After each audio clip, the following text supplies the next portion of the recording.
નમસ્કાર. વારસાના કાયદાની વાત આવે ને એટલે ઘણીવાર માથું ભમી જાય, ખરું ને? કેટલા બધા નિયમો, કેટલી બધી ગૂંચવણ. પણ ચિંતા ના કરો. આજે આપણે આ જ વિષયને એટલે કે ગુજરાતી કાયદામાં વારસદારો કોણ છે એને એકદમ સરળ ભાષામાં સમજીશું. પણ આ બધી કાયદાકીય વાતોની વચ્ચે એક સવાલ મનમાં જરૂર આવે કે વારસાના કાયદામાં કોઈ વ્યક્તિનું પોતાનું સ્થાન ક્યાં છે? આ એક જ સવાલ છે જે આખા વિષયને સાચું કહું તો ખૂબ જ રસપ્રદ બનાવી દે છે. તો જુઓ, વારસાના આખા કાયદાને સમજવાની શરૂઆત ક્યાંથી થાય એ જાણવાથી કે કાયદો આપણા બધા સગાવાલાની મુખ્યત્વે બે ભાગમાં વહેંચે છે. બસ આ બે ભાગને સમજી લો એટલે અડધી ગૂંચવણ તો એમ જ દૂર થઈ જશે. ચાલો જોઈએ કે આ બે લીટીઓ કઈ છે. આ રહી એ બે મુખ્ય કેટેગરી. એક બાજુ છે સીધી લીટીના વારસદારો અને બીજી બાજુ સીધી લીટીના ન વારસદારો. હવે આ શબ્દો કદાચ થોડા ભારે લાગે પણ એનો અર્થ બહુ સીધો છે. સીધી લીટીના એટલે જે પેઢી દર પેઢી એક સીધી લાઇનમાં આવે અને બીજા જેઓ એ લાઇનનો ભાગ નથી.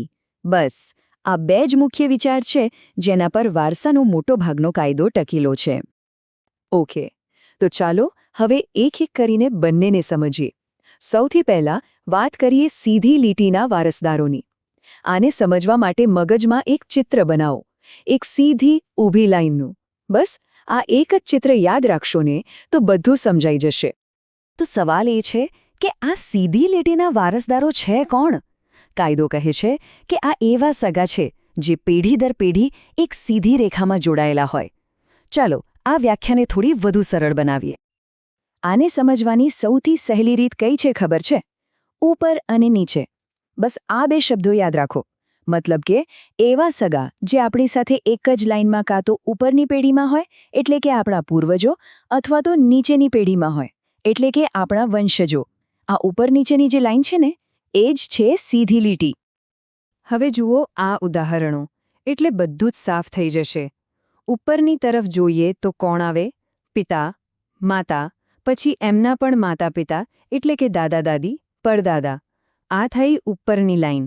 હવે નીચેની તરફ નજર કરીએ તો પુત્ર, પુત્રી અને એમના સંતાનો એટલે કે પૌત્ર, પૌત્રી. દેખાય છે? આ બધા જ એક સીધી ઊભી લાઇનમાં જોડાયેલા છે.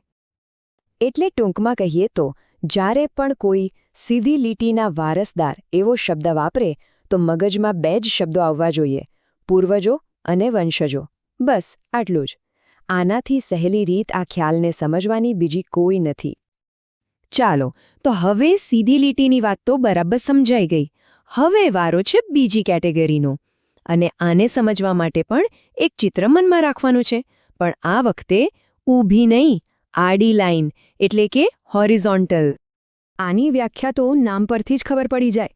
સીધી લીટીના ન વારસદારો મતલબ કે જે સગા પેલી સીધી ઉપર નીચેવાળી લાઇનમાં નથી આવતા એ બધા આ કેટેગરીમાં આવી ગયા. એકદમ સિમ્પલ. તો હવે સવાલ એ થાય કે જો આ લોકો ઉપર નીચેની લાઇનમાં નથી તો પછી ક્યાં છે? જવાબ છે બાજુમાં.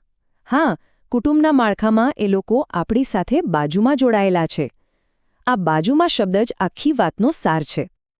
ઉદાહરણ તરીકે કોણ? અરે આપણા રોજિંદા જીવનના સંબંધો જેમ કે ભાઈ અને બહેન. એ ઉપર કે નીચેની પેઢીમાં નથી પણ આપણી સાથે આપણી બાજુમાં છે. એ જ રીતે કાકા કાકી, મામા મામી, ફોઈ ફૂફા આ બધા સંબંધો આપણી પેઢીની આજુબાજુ એટલે કે આડી લાઇનમાં જોડાયેલા છે. અને ભત્રીજો ભત્રીજી પણ આ જ શ્રેણીમાં ગણાય.